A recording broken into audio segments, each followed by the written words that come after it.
నమస్తే వీటీవీ ప్రైమ్కి స్వాగతం.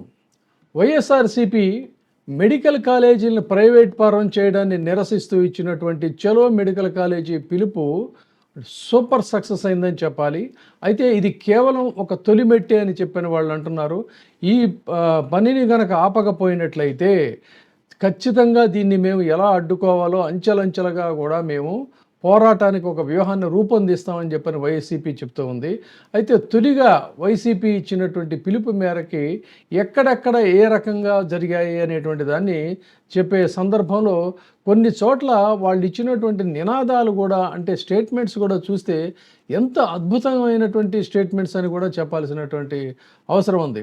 పీపీపీ పేరుతో 1,00,00,000 కోట్ల రూపాయల విలువ చేసేటువంటి కాలేజీల్ని ప్రైవేట్ పరం చేస్తారా అంటే 1,00,000 కోట్ల రూపాయలు విలువ చేసేటువంటి దీన్ని ప్రైవేట్ పరం చేయడమే కాకుండా ఏటా దాదాపుగా ఒక అంచనా ప్రకారంగా తెలుస్తుంది ఏంటంటే 2,000 కోట్ల రూపాయలు సంవత్సరానికి 2,000 కోట్ల రూపాయల ఆదాయం వస్తుందని చెప్పని ఇక్కడ గణాంకాలు చెప్తున్న పరిస్థితి అన్ని రకాలుగా చూసుకుంటే. సో ఇంత నీచంగా, ఇంత దుర్మార్గంగా భారతదేశంలో ఏ ప్రభుత్వం కూడా ఆలోచించలేదు. ప్రజారోగ్యానికి వ్యతిరేకమైనటువంటి ప్రైవేటీకరణను మేము ఖచ్చితంగా వ్యతిరేకిస్తున్నాం. దోపిడీ, అవినీతి కోసం మాత్రమే ఈ విధానం తప్ప దీనివల్ల ఏ రకమైనటువంటి ప్రోగ్రెసివ్ థాట్ లేదు. గతంలో ఏ ప్రభుత్వం కూడా ఇంత దారుణంగా ఆలోచించలేదు.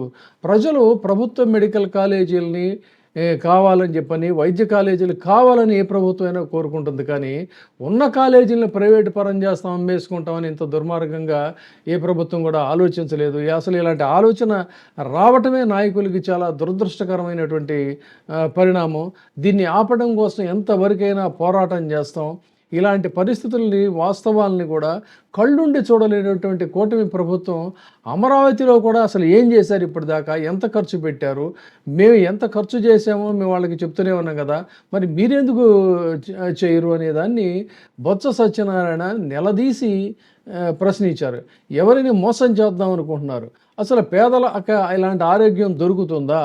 పేదల ఆరోగ్యం ప్రైవేట్ పరం చేయటం ఏంటి అని శాసన మండలి విపక్ష నేత బొత్స సత్యనారాయణ ప్రశ్నిస్తూ కౌన్సిల్ వరకు కూడా ప్లకార్డ్స్ పట్టుకొని, తను కూడా ఒక ప్లకార్డ్ పట్టుకుని ఒక ఉద్యమకారుడిగా ఈ కౌన్సిలర్లు అందరూ కూడా కలిసి కౌన్సిల్ వరకు వెళ్ళారు.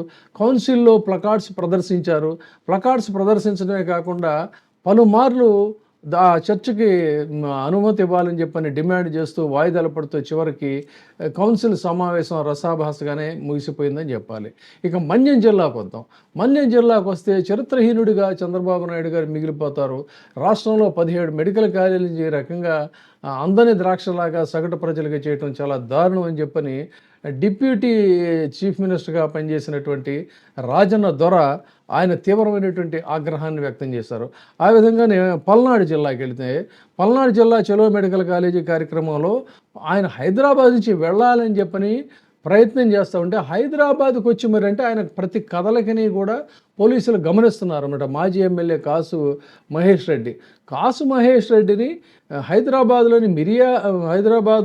నుంచి వస్తుంటే మిర్యాలగూడలో ఆయన అరెస్ట్ చేసినటువంటి ఆంధ్ర పోలీసులు అసలు పక్క రాష్ట్రానికి వచ్చి అరెస్ట్ చేయటువంటి ఏమంత నేరం అని చెప్పని కాసు మహేష్ రెడ్డి ఇలాంటి అరెస్టులకి ఎట్టి పరిస్థితుల్లో భయపడమని చెప్పని ఆయన అక్కడే స్టేట్మెంట్ ఇచ్చాడు.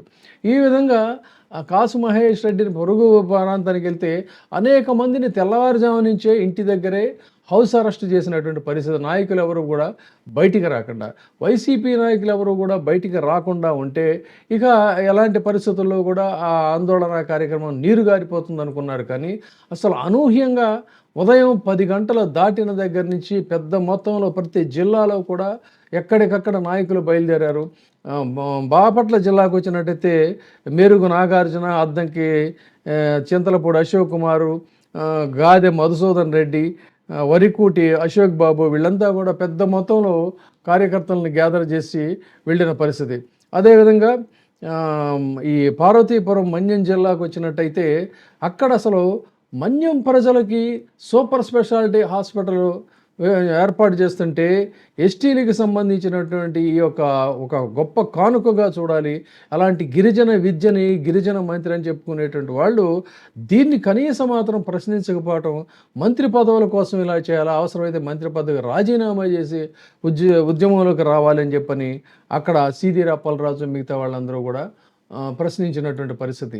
ఆ విధంగానే అసలు ఇంకొక ఆసక్తికరమైనది ఏంటంటే, అసలు చంద్రబాబు నాయుడు గారికి పేదలంటే అసహ్యం, అందుకే వైద్య విద్యను దూరం చేస్తున్నారని చెప్పని మార్కాపురం కాలేజీ పూర్తి కాలేదన్నారు. ఒక్కసారి వచ్చి చూడండి ఇక్కడ ఏ రకంగా ఉందో అని చెప్పని అక్కడ ఉన్నటువంటి వాటన్నిటినీ కూడా ఆవిష్కరించినటువంటి మాజీ ఎమ్మెల్యే అన్న రాంబాబు, ఆయన అక్కడ భారీ స్థాయిలో వాళ్ళ కార్యకర్తలందరినీ కూడా మొబిలైజ్ చేసినటువంటి పరిస్థితి చూడొచ్చు. 30 యాక్ట్ పెట్టినప్పటికీ కూడా దాన్ని ఛేదించుకొని చాలామంది ముందుకు వచ్చారు. ఎర్రగొండపాలెం చంద్రశేఖర్ ఎమ్మెల్యే చంద్రశేఖర్ వీళ్ళంతా కూడా. అదేవిధంగా నంద్యాల జిల్లా విద్యార్థి విభాగం అధ్యక్షుడు మన సురేష్, సర్పంచ్ సుజిత్, వీళ్ళందరితో పాటు అనేక మంది మహిళలు అక్కడ పాల్గొన్నటువంటి పరిస్థితి. ఉరవకొండ మాజీ ఎమ్మెల్యే విశ్వేశ్వరరెడ్డి కావచ్చు, వీళ్ళంతా కూడా అక్కడ వాళ్ళ స్థాయిలో వాళ్ళు కూడా చాలా అత్యద్భుతంగా కార్యక్రమాలను నిర్వహించారు.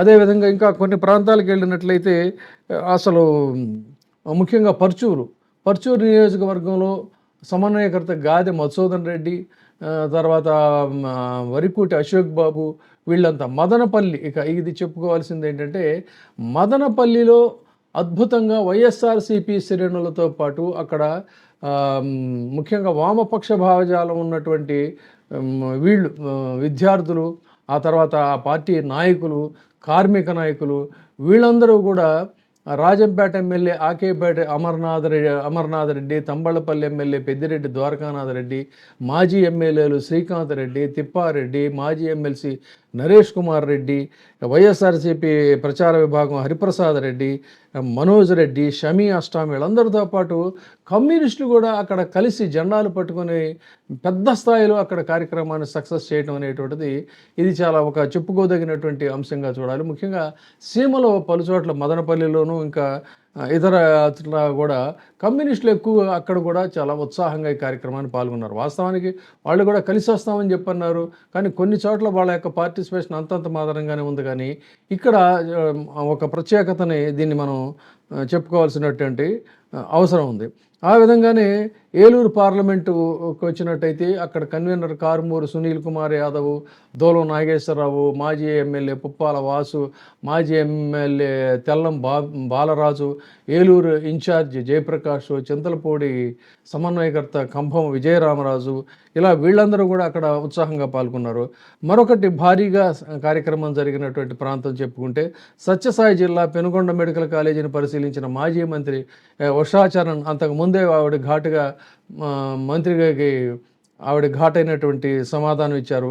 అక్కడ అనంత వెంకటరామరెడ్డి గారు, తోపుదుర్తి ప్రకాష్ రెడ్డి, వీళ్ళంతా జక్కంపూడి రాజా, హిందూపురం సమన్వయకర్త దీపిక, తర్వాత బోయ గిరిజమ్మ, మేయర్ మహమ్మద్ వాసిం, వీళ్ళంతా పాల్గొన్నారు. ఇదంతా కూడా ఒకేదైతే అసలు ప్రత్యేకంగా మొత్తానికి ఒక వివాదానికి ఒక మూల కారణంగా చెప్పబడుతున్నటువంటి మెడికల్ కాలేజీ ఏది అంటే పులివెందుల మెడికల్ కాలేజీ.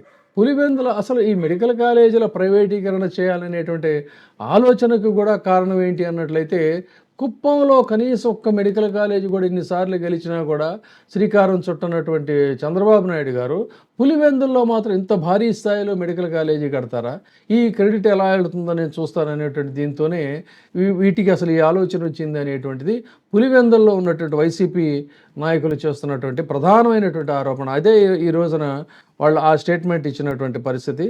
సో అక్కడ పెద్ద మొత్తంలో వీళ్ళందరినీ కూడా మొబిలైజ్ చేసి పులివెందుల్లో చాలా భారీ స్థాయిలో చేశారు. అదేవిధంగా ఆదోని మెడికల్ కాలేజీ ప్రైవేటీకరణను కూడా వ్యతిరేకిస్తా యువజన విభాగం ఆధ్వర్యంలో కూడా అక్కడ కూడా కార్యక్రమాలు జరిగాయి. తర్వాత మరి ఎంపీ బుట్టా రేణుక, మాజీ ఎమ్మెల్యే కంగాటి శ్రీదేవి, రాష్ట్ర నాయకులు ఎస్వి మనోహరి, ఇలాంటి వాళ్ళందరూ కూడా అక్కడ చాలా యాక్టివ్గా పార్టిసిపేట్ చేశారు. విశాఖపట్నంలో జీవీఎంసీ గాంధీ విగ్రహం దగ్గర నుంచి ఏఎస్ఎఫ్ వాళ్ళు కూడా ఈ ధర్నాలు అక్కడ కూడా వీళ్ళు పార్టిసిపేట్ చేశారు, వామపక్ష యువత. అదేవిధంగా నర్సీపట్నంలో చెలో మెడికల్ కాలేజీకి సంబంధించి నర్సీపట్నం మెడికల్ కాలేజీలో ఇంత భారీ స్థాయిలో బ్యారికేడ్లు ఏర్పాటు చేసినప్పటికీ కూడా అక్కడ కూడా పోలీసులను కాదని చెప్పని అన్నారు. ఇక ఇవన్నీ ఇలా ఉంచితే మరొక పెద్ద సెన్సేషనల్ ప్రోగ్రామ్గా అసలు అడుగడుగునా ఉత్కంఠగా ఏం జరుగుతుందో ఏంటో అని, ఎందుకంటే అక్కడ బాష్పవాయువు ప్రయోగించడానికి కూడా వాహనాలు వచ్చాయని చెప్పని చెప్తున్నారు. అలా ఆ విధంగా చూసుకున్నప్పుడు మచిలీపట్నంలో పెద్ద పెద్ద స్థాయిలో మొత్తం అక్కడ కృష్ణా జిల్లా నాయకులు పేర్ని నాని దగ్గర నుంచి వాళ్ళ కుమారుడు, అదేవిధంగా దేవినేని అవినాష్, వీళ్ళంతా కృష్ణా జిల్లా నాయకులందరూ కూడా అక్కడ మోహరించిన సందర్భంలో పెద్ద స్థాయిలో అక్కడ కార్యకర్తలకి పోలీసులకి మధ్యలో తోపులాట జరిగింది. రోడ్డు మీదే బైఠాయించి వాళ్ళ వాహనాలు వెళ్ళకపోవడంతో ధర్నా చేసిన సందర్భంలో మేడల మించి మిద్దెల మించి కూడా జనం ఉత్కంఠభరితంగా ఏం జరుగుతుందో, ఏ క్షణంలో ఏం జరుగుతుందో అన్నట్టుగా చూశారు. చాలాసేపు అక్కడ పోలీసులతో ఆంక్షల మధ్య పెద్ద హైడ్రామా నడిచింది 3 స్తంభాల సెంటర్లో. అక్కడ దేవినేని అవినాష్, మొండితోక జగన్మోహన్ రావు, దేవభక్తుని చక్రవర్తి, వైఎస్ఆర్సీపీ విద్యార్థి విభాగం నాయకులు, వీళ్ళంతా కూడా తీవ్ర స్థాయిలో ఆ ప్రతిఘటనకి నిలబడి పోరాటం చేసిన పరిస్థితిగా దీన్ని చూడాలి. తూర్పుగోదావరి జిల్లాకు వచ్చినట్టయితే ప్రభుత్వ మెడికల్ కాలేజీ ప్రైవేటీకరణను వ్యతిరేకిస్తా అక్కడ మార్గాని భరత్ని ఆల్రెడీ హౌస్ అరెస్ట్ చేశారు. చేసినప్పటికీ కూడా అక్కడ ఈ కార్యక్రమం అయితే చాలా సక్సెస్ఫుల్గా జరిగింది. మాజీ మంత్రి వేణుగోపాల్, తర్వాత జక్కంపూడి గణేష్, మాజీ ఎమ్మెల్యే తలారి వెంకట్రావు, గూడూరు శ్రీనివాసులు, వీళ్ళందరినీ పోలీసులు అడ్డగించినప్పటికీ కూడా జక్కంపూడి రాజా ఇంటి దగ్గరే బైఠాయించి అక్కడ చాలామంది కార్యకర్తలతో కలిసి నినదించి అక్కడ తన యొక్క నిరసనని వ్యక్తం చేశారు. తర్వాత ఏదేమైనా సరే అధికారంలోకి వచ్చిన తర్వాత అయినా మేము దీన్ని వెనక్కి తీసుకుంటామని చెప్పని ఎమ్మెల్సీ విక్రాంత్ రెడ్డి అక్కడ ప్రకటించిన సంగతి. ఇక ప్రధానంగా మరొక కార్యక్రమాన్ని చూసుకున్నట్లయితే ఎప్పుడు కూడా అణచివేతలతో పోలీసులతో హంగామాగా ఉండేటువంటిది చిలకలూరిపేటలో మాజీ ఆరోగ్య శాఖ మంత్రి విడుదల రజనీని వాళ్ళు అడ్డుకున్నారు. చిలకలూరిపేటలో రజనీ ఇంటి దగ్గర ఉదయం నుంచే భారీగా పోలీసులు మోహరించడం, ఆవిడ పిడుగురాళ్ళకి బయలుదేరితే ఆవిడని అడ్డుకోవడం జరిగింది. అదేవిధంగా మాజీ మంత్రి అంబటి రాంబాబుగా కూడా నిలువరించి నోటీసులు ఇచ్చారు. ఆ విధంగా గుంటూరులో విద్యార్థి విభాగానికి సంబంధించినటువంటి నాయకులు వాళ్ళందరినీ కూడా ఆపాలని చూశారు, కానీ వాళ్ళందరూ కూడా తోసుకొని మరీ వెళ్ళినటువంటి సందర్భం. పల్నాడులోనేమో విడుదల రజనీని ఏ విధంగా అయితే ఆపారో ఎమ్మెల్యేలు గోపిరెడ్డి శ్రీనివాసరెడ్డిని, నంబూరు శంకర్రావుని కూడా ఇళ్ల దగ్గరే హౌస్ అరెస్ట్ చేసినటువంటి పరిస్థితి ఉంది.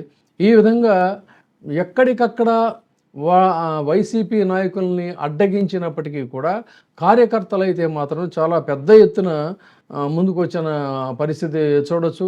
ఎమ్మెల్సీలు కూడా ఏ రకంగా సెక్రటేరియట్ వరకు వెళ్ళారో అనేది కూడా ఈరోజు లైవ్ ప్రోగ్రాంలో చూసాం.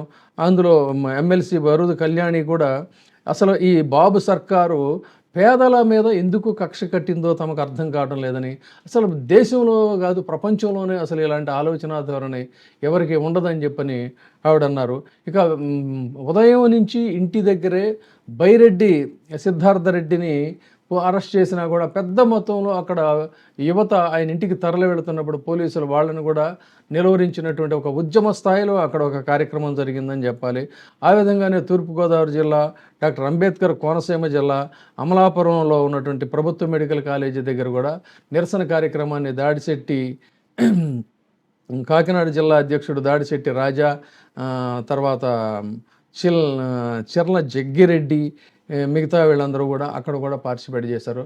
ఓవరాల్గా చూసుకుంటే ఒక రకంగా వైసీపీలో కొంతకాలం పాటు వేచి చూద్దామని చెప్పి అనుకున్నటువంటి నాయకులు ఇప్పటికే అనేక అక్రమ అరెస్టుల్లో అరెస్ట్ అయ్యి జైలు నుంచి బయటకు వచ్చి ఒక కరుడు కట్టినటువంటి నాయకులుగా తయారైనటువంటి వాళ్ళు, వీళ్ళందరినీ కూడా ఇవాళ ఈ కార్యక్రమం పెద్ద మొత్తంలో ఒక చైతన్య పరిచిందని చెప్పాలి.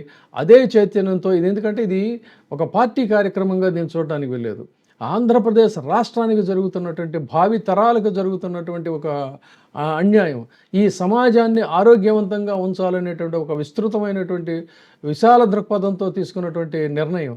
అలాంటి నిర్ణయం మన ఆయన బొత్స గారు చెప్పినట్టుగా ఏంటంటే పేదల వైద్యాన్ని పెద్దల గద్దలకు అమ్మేస్తారా అని చెప్పి ఆయన ప్రశ్నించాడు. పేదల వైద్యాన్ని అమ్మేయటం ఏంటి, ఇంతకంటే దారుణం అసలు ఎక్కడ చూడలేదని ఒక సీనియర్ మోస్ట్ లీడర్ చేసినటువంటి కామెంట్ అయితే ఇది ఖచ్చితంగా ప్రతి ఒక్కరూ కూడా ఆలోచించాల్సిన కార్యక్రమం. కాబట్టి ఇది మొదటి మెట్టే. అయితే దీనికి ఏమాత్రం కేర్ చేయకుండా కూడా టెండర్స్ పిలవటం అనేది జరిగింది. ఆ టెండర్లు పిలిచిన తర్వాత ఇవాళ మరి వెబ్సైట్లో ఆ టెండరు మళ్ళీ కనపడకుండా మాయమైపోయిందని చెప్తున్నారు. సో ఏమవుతుంది నెక్స్ట్ స్టెప్ అనేది అయితే చూడాలి. కానీ ఒకటైతే ఆంధ్రప్రదేశ్ రాష్ట్రంలో జరుగుతున్నటువంటి ఈ దోపిడీ విధానాలకి కనీస మాత్రం ప్రజల నుంచి కూడా ప్రజా మద్దతు కావాల్సినటువంటి అవసరం ఉంది. ఈ రాష్ట్రాన్ని కాపాడుకోవాల్సినటువంటి బాధ్యత ప్రతి ఒక్కరి మీద ఉందనేటువంటిది అయితే ఈ 17 మెడికల్ కాలేజీని ప్రైవేట్ పరం చేయాలనేటువంటి ఆలోచనకి నిలువరించడానికి అందరూ కలిసి రావాలని అయితే మాత్రం మనం కోరుకుంటున్నాం. ఇప్పుడే సబ్స్క్రైబ్ చేయండి, లైక్ చేయండి, షేర్ చేయండి. VTV ప్రైమ్, నీ ఉత్తమాభిరుచుల సమ్మేళనం.